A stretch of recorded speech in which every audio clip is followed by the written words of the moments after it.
बजरंगी भाईजान 969 करोड़, बाहुबली 2 1810 करोड़, दंगल 2024 करोड़।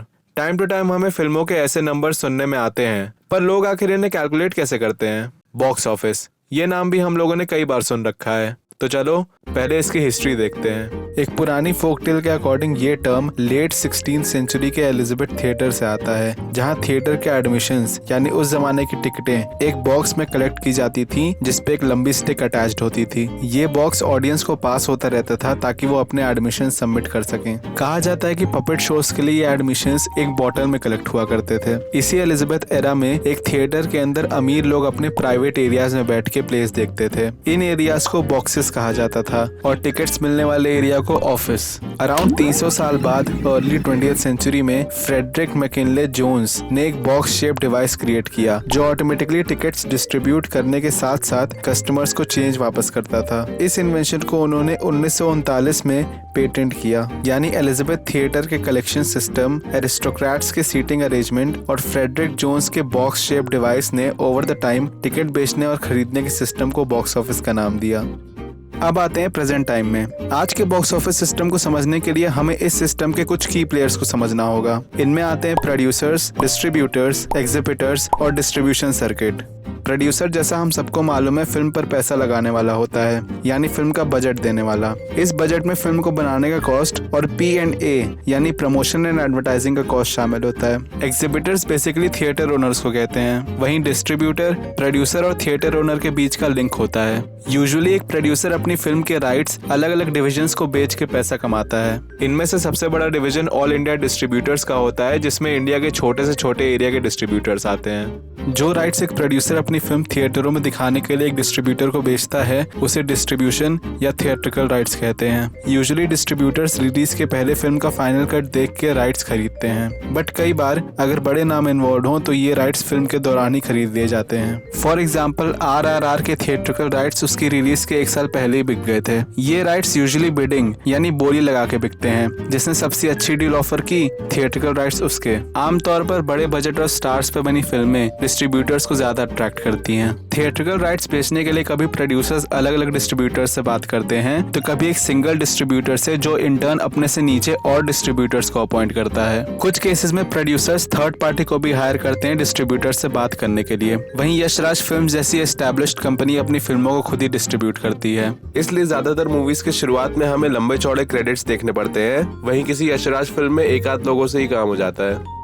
यूजुअली तो theatrical rights बेच के ही प्रोड्यूसर सबसे ज्यादा पैसा कमाते हैं, बट कई बार बाकी डिविजन्स भी उनकी जान बाल बाल बचा लेते हैं। For example thugs of Hindustan का थिएट्रिकल रेवेन्यू फिल्म के बजट से काफी कम था, बट इन्हीं अदर सोर्सेज ऑफ रेवेन्यू ने फिल्म फ्लॉप होने के बावजूद प्रोड्यूसर्स को प्रॉफिट में रखा। अच्छा, हमें ये नोट करना होगा कि यहाँ थिएट्रिकल राइट्स की बात हो रही है, जो डिस्ट्रीब्यूटर्स के लिए कुछ साल तक वैलिड होता है, लेकिन ओरिजिनल कॉपीराइट हमेशा प्रोड्यूसर के पास ही रहता है। जब थिएट्रिकल राइट्स बिक जाते हैं तो प्रोड्यूसर डिस्ट्रीब्यूटर को एक लेटर ऑफ परमिशन देता है फिल्म के प्रिंट्स बनाने के लिए। ये permission letter distributor film lab को देता है, जिनके पास उस फिल्म का मास्टर प्रिंट होता है, और यही लैब डिस्ट्रीब्यूटर के एरिया के हिसाब से उस फिल्म के प्रिंट्स बनाती है। बट एक्चुअली में ये फिल्म डिस्ट्रीब्यूट करने का पुराना तरीका था, क्योंकि 2010 के पहले यूजुअली मूवीज फिल्म रील के फॉर्म में डिस्ट्रीब्यूट होती थी। पर अब फिल्म डिस्ट्रीब्यूशन का सिस्टम पूरी तरह डिजिटलाइज हो गया है। डिजिटल सर्विस प्रोवाइडर कंपनीज जैसे क्यूब या UFO मूवीज को DCP यानी डिजिटल सिनेमा पैकेज के फॉर्मेट में एनकोड करती हैं। ये DCP हार्ड ड्राइव या सैटेलाइट फीड के थ्रू थिएटर्स में भेजा जाता है। फिर थिएटर के प्रोजेक्शनिस्ट को KDM यानी की डिलीवरी मैसेज भेजा जाता है। KDM बेसिकली DCP को डिकोड करने के लिए यूज होता है, और एक थिएटर में हर शो का अपना एक यूनिक KDM होता है। यानी आज के टाइम में इस प्रोसेस को फॉलो करके मूवीज प्रोड्यूसर से एग्जीबिटर तक पहुंचती हैं।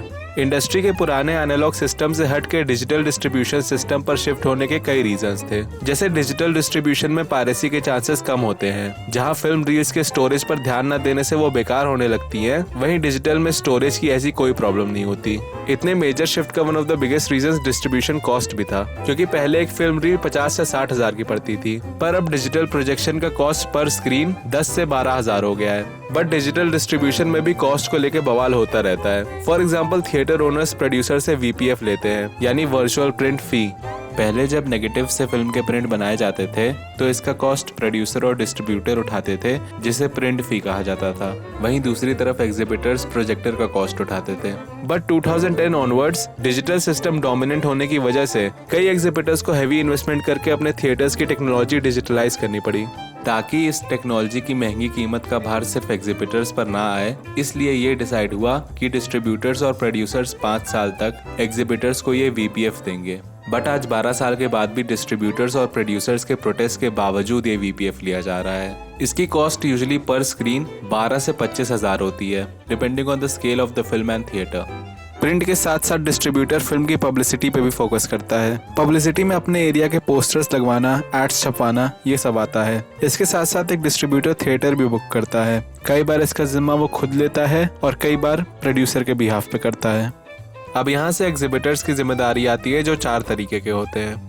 पहले वो जो थिएटर ओनर तो होते ही हैं, पर साथ में प्रिंट और पब्लिसिटी का जिम्मा भी वही लेते हैं। अगर पूरा जिम्मा नहीं तो उसका कुछ परसेंटेज डिस्ट्रीब्यूटर के साथ शेयर करते हैं। यानी ये टाइप के एग्जिबिटर्स पूरे गेम का हिस्सा बनना चाहते हैं। दूसरे टाइप के एग्जिबिटर्स थर्ड पार्टी से अपने थिएटर में फिल्म चलाने के पैसे चार्ज करते हैं। ये थर्ड पार्टी कई बार डिस्ट्रीब्यूटर भी हो सकते हैं। यहाँ पे एग्जिबिटर्स प्रिंट और पब्लिसिटी पर कोई पैसा नहीं लगाता, हेंस उसे प्रॉफिट लॉस से कोई मतलब नहीं होता। वो बस थिएटर के मेंटेनेंस पर पैसे खर्च करके फिल्म चलाने के पैसे लेता है। तीसरे टाइप के एग्जिबिटर्स थिएटर ओनर्स तो होते ही हैं, पर वो थिएटर खुद चलाने के बजाय उसे दूसरे को रेंट पे चलाने के लिए दे देते हैं। यहाँ थिएटर के किराएदार की जिम्मेदारी है वो जैसे चाहे फिल्म एग्जिबिट करे, बस रेंट थिएटर ओनर को देता रहे। आखिरी टाइप के एग्जिबिटर्स टूरिंग सिनेमा चलाते हैं, यानी एक पर्टिकुलर सीजन में वो जगह जगह जाके यूजुअली रूरल या हिली एरियाज में पुरानी फिल्में दिखाते हैं। अब आते हैं डिस्ट्रीब्यूशन सर्किट्स पे। हिंदी फिल्मों का डिस्ट्रीब्यूशन सर्किट मेजरली 11 सेक्शंस में डिवाइडेड है। बॉम्बे सर्किट, जिसमें Dadra and Nagar Haveli, Daman and Diu, Gujarat, Goa, Mumbai और महाराष्ट्र और कर्नाटका के कुछ हिस्से आते हैं। दिल्ली सर्किट, जिसमें दिल्ली, यूपी और उत्तराखंड आते हैं। ईस्ट पंजाब सर्किट, जिसमें चंडीगढ़, हरियाणा, हिमाचल प्रदेश, जम्मू एंड कश्मीर, लद्दाख और पंजाब आते हैं। Central provinces and Berar circuit, जिसको CP बेरार सर्किट भी कहते हैं, जिसमें महाराष्ट्र का विदर्भा रीजन, सदर्न और ईस्टर्न मध्य प्रदेश और छत्तीसगढ़ आते हैं। निजाम सर्किट, जिसमें तेलंगाना और महाराष्ट्र और कर्नाटका के बचे कुछ हिस्से आते हैं। सेंट्रल इंडिया यानी CI सर्किट, जिसमें नॉर्थ और वेस्टर्न मध्य प्रदेश आते हैं। राजस्थान सर्किट, जिसमें राजस्थान आता है। तमिलनाडु सर्किट, जिसमें लक्षद्वीप, पुडुचेरी, केरला और तमिलनाडु आते हैं। मैसूर सर्किट, जिसमें बैंगलोर और कर्नाटका के कुछ हिस्से आते हैं। ईस्टर्न सर्किट, जिसमें अंडमान एंड निकोबार आइलैंड, अरुणाचल प्रदेश, असम, बिहार, झारखंड, मणिपुर, मेघालय, मिजोरम, नागालैंड, उड़ीसा, सिक्किम, त्रिपुरा और वेस्ट बंगाल आते हैं। आउट ऑफ इंडिया भूटान और नेपाल भी इसी डिस्ट्रीब्यूशन सर्किट में आते हैं। और फाइनली आंध्रा सर्किट, जिसमें आंध्र प्रदेश आता है। ये सर्किट्स इतने अनइवन इसलिए लग रहे हैं क्योंकि ये ब्रिटिशर्स के जमाने में जो स्टेट्स थे उनके अकॉर्डिंग डिवाइडेड हैं। ये सर्किट्स 1930s में बनाए गए थे और हमारी फिल्म इंडस्ट्री के लोग इतने फुर्तीले हैं कि किसी ने आज तक इसको बदला नहीं। हर टेरिटरी में डिस्ट्रीब्यूटर्स के ऑफिस होते हैं। मोस्टली ये ऑफिसेस इंडिपेंडेंट डिस्ट्रीब्यूटर्स के होते हैं, यानी वो लोग जो सिर्फ फिल्म डिस्ट्रीब्यूट करते हैं। इसके अलावा अलग अलग प्रोडक्शन हाउसेस के भी ऑफिसेज होते हैं। तो अगर ऐसे ही किसी को अपनी फिल्म डिस्ट्रीब्यूट करनी है तो वो यूजुअली इन ऑफिसेज को कांटेक्ट करते हैं। वहीं जिन प्रोडक्शन हाउसेस के पास हर टेरिटरी में ऑफिसेज हैं, वो खुद अपनी फिल्में डिस्ट्रीब्यूट करके खुद ही प्रॉफिट कमाते हैं। कई बार कुछ फिल्मों के प्रोड्यूसर्स इंडिपेंडेंट डिस्ट्रीब्यूटर से बात करने के बजाय इन्हीं प्रोडक्शन हाउसेस को कांटेक्ट करते हैं। जैसे SRK की कई फिल्मों को YRF की डिस्ट्रीब्यूशन कंपनी से डिस्ट्रीब्यूट किया गया है। अच्छा, ये जरूरी नहीं है कि सारी टेरिटरीज में ये प्रोडक्शन हाउसेस खुद ही फिल्म डिस्ट्रीब्यूट करें। कई बार किसी और से अगर फिल्म का अच्छा प्राइस मिलता है या ऐसा लगता है कि फिल्म किसी सर्किट में वर्क नहीं करेगी, तो ये प्रोडक्शन हाउसेस उस सर्किट के राइट्स अच्छे दाम पर बेच भी देते हैं। फॉर एग्जाम्पल, ईरोज इंटरनेशनल ने 2012 में खिलाड़ी 786 को बॉम्बे सर्किट में खुद ही डिस्ट्रीब्यूट किया था, पर रिलीज के पहले उन्होंने गुजरात के राइट्स एक डिस्ट्रीब्यूटर को बेच दिए थे जिसने उन्हें अच्छा दाम दिया था। अब आते हैं थिएटर्स पे। इन सर्किट्स में अराउंड 10,500 थिएटर्स हैं और ये थिएटर्स 2 टाइप के होते हैं, single screen and multiplex. India में 7,000 सिंगल स्क्रीन्स हैं और बाकी मल्टीप्लेक्सेस। सिंगल स्क्रीन और मल्टीप्लेक्स के अलावा इन थिएटर्स को A क्लास, B क्लास और C क्लास सेंटर्स में भी बांटा गया है। यूजुअली जो सेंटर्स ज्यादा कमा के देते हैं उन्हें A क्लास सेंटर्स कहा जाता है, जैसे बॉम्बे सर्किट या दिल्ली UP सर्किट की मेजर सिटीज। उससे कम कमा के देने वाले सेंटर्स को B क्लास कहा जाता है, जैसे राजस्थान या ईस्ट पंजाब के कुछ सेंटर्स। और सबसे कम कमाने वाले थिएटर्स को C क्लास सेंटर्स कहा जाता है।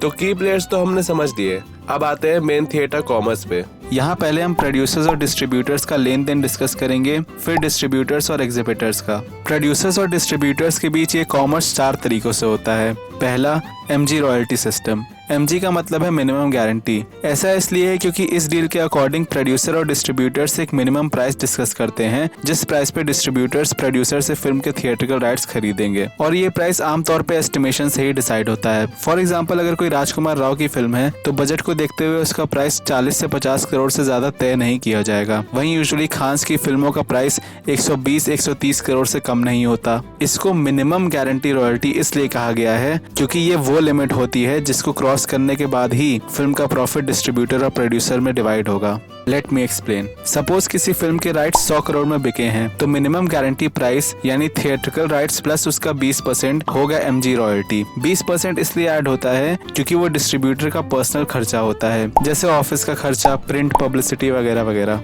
यानी डिस्ट्रीब्यूटर ने प्रोड्यूसर को 100 करोड़ देके राइट्स खरीदे। अब रिलीज के बाद 100 करोड़ प्लस डिस्ट्रीब्यूटर का पर्सनल खर्चा यानी 20 करोड़, मतलब 120 करोड़ की MG रॉयल्टी जब तक फिल्म नहीं कमाती तब तक प्रोड्यूसर एक पैसा नहीं मांग सकता। जब फिल्म ये लिमिट क्रॉस कर लेती है तो जो भी प्रॉफिट होता है वो दोनों में डिवाइड होता है। इस प्रॉफिट को इनफ्लो या ओवरफ्लो भी कहते हैं। यूजुअली ये ओवरफ्लो 50-50 में डिवाइड होता है। डिस्ट्रीब्यूटर को टाइम टू टाइम प्रोड्यूसर को डेली कलेक्शन रिपोर्ट यानी DCR भेजनी होती है ताकि जब ओवरफ्लो पॉइंट आए तो प्रोड्यूसर अपना हिस्सा मांग सके। कई बार यहाँ डिस्ट्रीब्यूटर्स चोरी भी करते हैं गलत रिपोर्ट्स भेज के, ताकि वो पिछली फिल्मों से हुआ लॉस कवर कर सके। लेकिन इसके बावजूद इस सिस्टम में डिस्ट्रीब्यूटर का रिस्क ज्यादा है, क्योंकि अगर फिल्म MG रॉयल्टी नहीं भी क्रॉस करती तो भी प्रोड्यूसर को कुछ नहीं देना पड़ेगा और सारा नुकसान डिस्ट्रीब्यूटर का ही होगा। दूसरा तरीका होता है आउटराइट परचेज या सेल। डिस्ट्रीब्यूटर के पॉइंट ऑफ व्यू से आउटराइट परचेज और प्रोड्यूसर के पॉइंट ऑफ व्यू से आउटराइट सेल। इसके अकॉर्डिंग एक प्रोड्यूसर फिल्म के पूरे राइट्स डिस्ट्रीब्यूटर को बेच देता है। मतलब रिलीज के बाद यहाँ MG रॉयल्टी की तरह प्रॉफिट शेयरिंग नहीं होगी, बल्कि पूरा प्रॉफिट या लॉस सिर्फ डिस्ट्रीब्यूटर का ही होगा। यानी इस सिस्टम में प्रोड्यूसर को फायदे या नुकसान की फिक्र नहीं करनी होती, वो रिलीज के पहले ही फ्री हो जाता है। यहाँ MG रॉयल्टी सिस्टम की तरह कोई कलेक्शन रिपोर्ट भी नहीं भेजनी पड़ती और हेंस चोरी की गुंजाइश ना के बराबर होती है। तीसरा तरीका, कमीशन बेसिस। इस सिस्टम में डिस्ट्रीब्यूटर कोई प्रॉफिट शेयरिंग नहीं करता, ना ही फिल्म के पूरे राइट्स खरीद के सारा प्रॉफिट कमाता है, बल्कि सिर्फ प्रोड्यूसर की फिल्म रिलीज करता है। मतलब यहाँ MG रॉयल्टी और आउटराइट सिस्टम की तरह डिस्ट्रीब्यूटर प्रोड्यूसर से फिल्म नहीं खरीदता, बल्कि सिर्फ उसे अपने एरिया की स्क्रीन पर रिलीज करने की फी यानी कमीशन लेता है। इस मेथड में पूरा रिस्क प्रोड्यूसर का ही रहता है, क्योंकि अगर फिल्म अल्टीमेटली अपना बजट नहीं भी कवर कर पाई तब भी प्रोड्यूसर को डिस्ट्रीब्यूटर का कमीशन देना ही पड़ेगा, भले ही वो घाटे में ही क्यों ना हो। ये मेथड मोस्टली इंडिपेंडेंट फिल्मों के केस में अपनाया जाता है, या जनरली उन फिल्मों में जिनको कोई खरीदने के लिए तैयार ना हो, यानी जिन फिल्मों के ज्यादा पैसे कमाने के आसार ना नजर आए, जिनमें स्टार्स ना हो, कॉन्सेप्ट आर्टिस्टिक हो, फिल्म हटके हो वगैरह वगैरह। अब पता चला बॉलीवुड में अच्छा टैलेंट एस्टैब्लिश होने के लिए इतना टाइम क्यों लगता है। इसी कमीशन मेथड का एक और सब टाइप है जो हमारा चौथा तरीका है, एडवांस कमीशन मेथड। इस मेथड में डिस्ट्रीब्यूटर प्रोड्यूसर को फिल्म खरीदने के लिए नहीं बल्कि एज एन एडवांस पैसे देता है। मतलब अगर फिल्म पहले तरीके की तरह MG रॉयल्टी, जो इस केस में प्रोड्यूसर को दिया एडवांस होता है, प्लस कमीशन रिकवर कर लेती है तो ओवरफ्लो दोनों में 50-50 डिवाइड होगा ही। पर अगर फिल्म फ्लॉप हो गई तो पहले तरीके की तरह डिस्ट्रीब्यूटर लॉस नहीं झेलेगा, क्योंकि अगर फिल्म एडवांस प्लस कमीशन के अमाउंट को क्रॉस नहीं करती है तो प्रोड्यूसर को वो एडवांस पे दिया पैसा वापस करने के साथ साथ डिस्ट्रीब्यूटर का कमीशन भी देना पड़ता है। फॉर एग्जाम्पल, डिस्ट्रीब्यूटर ने 100 crore as an advance producer को दिए, तो एडवांस के 100 करोड़ प्लस कमीशन यानी 120 करोड़ क्रॉस करने के बाद ओवरफ्लो दोनों में डिवाइड होगा। पर अगर फिल्म सिर्फ 80 करोड़ कमाती है तो प्रोड्यूसर को एडवांस चुकता करने के लिए 20 करोड़ तो देना ही होगा, प्लस और 20 करोड़ का कमीशन भी देना होगा। यानी इस सिस्टम में डिस्ट्रीब्यूटर का रिस्क कम है। पर रियलिटी में कई बार फिल्म फ्लॉप होने पर प्रोड्यूसर्स हाथ खड़े कर देते हैं कि उनके पास वापस करने को पैसे नहीं, जिसको लेके सालों तक केसेस चलते रहते हैं। चारों सिस्टम की पॉपुलैरिटी की बात करें तो हिंदी फिल्मों में MG रॉयल्टी सबसे पॉपुलर है और उसके बाद आउटराइट। तमिलनाडु में आउटराइट चलता है, आंध्र प्रदेश और बंगाली फिल्मों में कमीशन पॉपुलर है, वहीं कर्नाटका में आउटराइट एंड कमीशन और केरला में commission and advance commission popular है। जनरली रीजनल फिल्में कमीशन बेसिस पे ही डिस्ट्रीब्यूट की जाती हैं। बट चाहे कोई भी सिस्टम पॉपुलर हो, एक प्रोड्यूसर और डिस्ट्रीब्यूटर का रिश्ता बहुत इंपॉर्टेंट होता है। स्टार्स के केस में तो ये चीज और मायने रखती है क्योंकि उन्हें अपनी रेपुटेशन बनाए रखनी होती है, स्पेशली एमजी रॉयल्टी जैसे सिस्टम में। क्योंकि अगर फिल्म एमजी रॉयल्टी एग्रीमेंट के बाद फ्लॉप हो जाती है तो ऐसा इंप्रेशन जाता है कि ये स्टार्स डिस्ट्रीब्यूटर के भरोसे का फायदा उठा के अपना मस्त पैसा कमा के बैठे हैं। तभी तुम लोगों को सुनने में आता होगा कि किसी बड़े स्टार की फिल्म फ्लॉप होने पर वो डिस्ट्रीब्यूटर्स को पैसे लौटाते हैं। जहां प्रोड्यूसर और डिस्ट्रीब्यूटर का एग्रीमेंट टाइप चॉइस के हिसाब से वैरी करता रहता है, वहीं डिस्ट्रीब्यूटर्स और एग्जिबिटर्स के बीच का एग्रीमेंट हमेशा फिक्स रहता है। ये फिक्स्ड एग्रीमेंट हम आखिरी सेगमेंट कैलकुलेशंस में डिस्कस करते हैं। डिस्ट्रीब्यूटर और एग्जिबिटर के एग्रीमेंट में दो हिस्से आते हैं। पहला हिस्सा है टैक्स डिडक्शन और दूसरा हिस्सा रेवेन्यू शेयर। टैक्स डिडक्शन की बात करें तो तुम लोगों ने यूजुअली सुना होगा कि एक पर्टिकुलर फिल्म का ग्रॉस कलेक्शन इतना है और नेट कलेक्शन इतना। सिंपल टर्म्स में कहें तो एक फिल्म की टोटल कमाई को ग्रॉस कलेक्शन कहते हैं। जब इसमें से गवर्नमेंट को दिया जाने वाला टैक्स निकाल लिया जाता है तो उसे नेट कलेक्शन कहते हैं। जनरली यही कलेक्शंस यूज करके फिल्मों को हिट या फ्लॉप घोषित किया जाता है। बट यहाँ हमारे फिल्म टिकट पे लगने वाले टैक्स की भी यूनिक कहानी है। एंटरटेनमेंट टैक्स ब्रिटिश पीरियड में लॉन्च हुआ था ताकि पब्लिक गैदरिंग्स को लिमिट किया जा सके, पर ब्रिटिशर्स के जाने के बाद भी देश की स्टेट गवर्नमेंट्स पब्लिक से ये टैक्स वसूलती गई, जो इनडायरेक्ट टैक्स की कैटेगरी में आता था। और हर स्टेट का एंटरटेनमेंट टैक्स अलग होता था। ऑलमोस्ट हर स्टेट में जहां रीजनल सिनेमा है वहां उन रीजनल फिल्मों के लिए एंटरटेनमेंट टैक्स या तो कम था या डायरेक्टली 100% माफ होता था। फॉर एग्जांपल मराठी, कन्नड़, गुजराती फिल्मों के लिए टैक्स माफ था। वहीं बंगाली और तेलुगु जैसी रीजनल फिल्मों पे कम टैक्स लगता था। तमिल फिल्में जिनको यू सर्टिफिकेट मिला हो उनको 30% टैक्स फ्री कर दिया जाता था। तभी शायद कबाली को यू सर्टिफिकेट मिलने पर लोगों ने सवाल खड़े किए थे। फिर 2017 में जीएसटी आया। फिल्मों के जीएसटी स्लैब के अकॉर्डिंग ये पता चला कि 100 रुपए से कम की टिकट पर 18% टैक्स लगेगा, वहीं 100 रुपए से ज्यादा की टिकट पर 28%। यानी अब अलग अलग स्टेट्स में अलग अलग टैक्स लगने के बजाय सब जगह सेम टैक्स लगेगा। जिन स्टेट्स में पहले एंटरटेनमेंट टैक्स ज्यादा था, जैसे महाराष्ट्र, यूपी, बिहार और स्पेशली झारखंड, मैं गरीब ही ठीक हूँ, वहाँ जीएसटी का बहुत फायदा दिखा क्योंकि अल्टीमेटली इन स्टेट्स में जीएसटी की वजह से टैक्स कम हो रहा था। बट जिन स्टेट्स में टैक्स कम था या 0% था, उन स्टेट्स में जीएसटी ने टैक्स बढ़ा दिया। प्लस ऐसा भी नहीं है कि जिन स्टेट्स में टैक्स कम हुआ है वहाँ फायदा ही फायदा है, क्योंकि चाहे ज्यादा टैक्स वाले स्टेट्स हो या कम टैक्स वाले, इंडिया के ज्यादातर स्टेट्स में रिस्पेक्टिव रीजनल फिल्म्स को टैक्स फ्री ही रखा जाता था। फॉर एग्जाम्पल महाराष्ट्र में जो 45% एंटरटेनमेंट टैक्स लगता था वो सिर्फ नॉन मराठी मूवीज के लिए था, क्योंकि मराठी फिल्में हमेशा से ही टैक्स फ्री रही हैं। मतलब जीएसटी आने के बाद महाराष्ट्र में हिंदी फिल्मों को तो रिलीफ मिला, बट मराठी फिल्में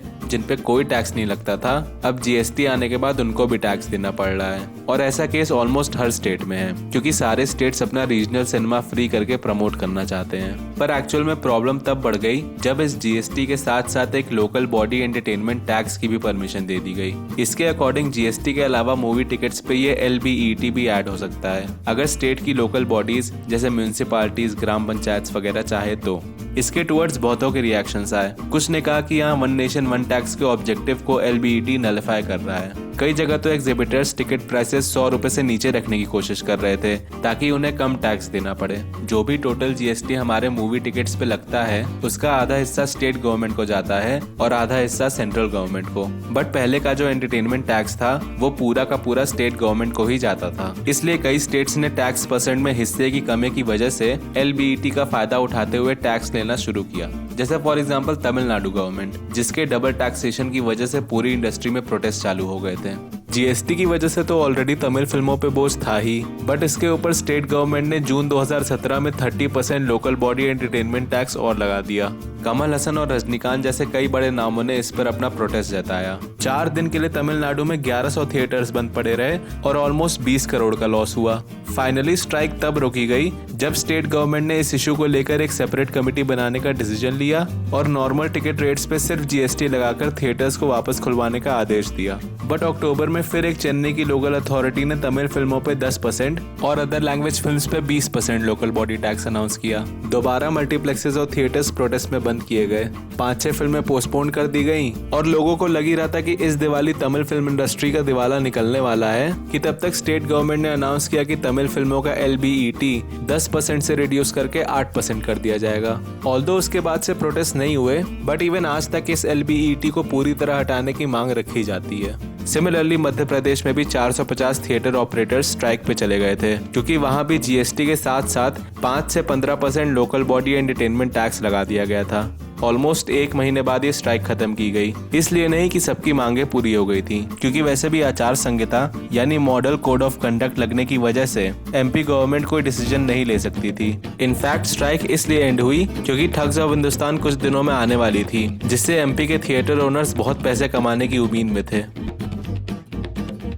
वैसे भी ये तो सिर्फ तमिलनाडु और मध्य प्रदेश का केस था। ऐसी कई और जगह थी जहां स्टेट गवर्नमेंट ने जीएसटी के साथ साथ लोकल बॉडी एंटरटेनमेंट टैक्स भी इम्प्लीमेंट किया था। कुछ स्टेट्स ने दरियादिली दिखाते हुए इस टैक्स का बोझ कम करने की भी कोशिश की। जैसे वेस्ट बंगाल की गवर्नमेंट पहले बंगाली फिल्मों पे 2% टैक्स लगाती थी। जीएसटी आने के बाद ये टैक्स बढ़ के 100 रुपए से कम की टिकट के लिए 18% हो गया और 100 रुपए से ज्यादा की टिकट के लिए 28%, जिसमें आधा हिस्सा स्टेट गवर्नमेंट का था। बट फिर वेस्ट बंगाल गवर्नमेंट ने 100 रुपए से कम की टिकट पे 7% टैक्स और 100 रुपए से ज्यादा की टिकट पे 12% टैक्स एग्जिबिटर्स को रिफंड करने की ठानी। यानी एक तरह से बंगाली फिल्मों के लिए सिर्फ सेंट्रल गवर्नमेंट की तरफ से ही टैक्स बढ़ा, क्योंकि स्टेट गवर्नमेंट की तरफ से तो वही 2% टैक्स आ रहा था।